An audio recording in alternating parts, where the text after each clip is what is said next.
about to learn my Blu-Mix transmitter into my weatherproof RX2 2020.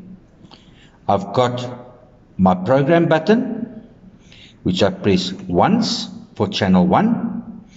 I press and hold my TX button. While transmitting, I press and hold my program button. My light goes on, off, and then I release my TX button. To do channel 2 for my second button, I go to 1 press for channel 1, 2 press for channel 2. I transmit my desired button on my TX. I press and hold my program button and release my TX button.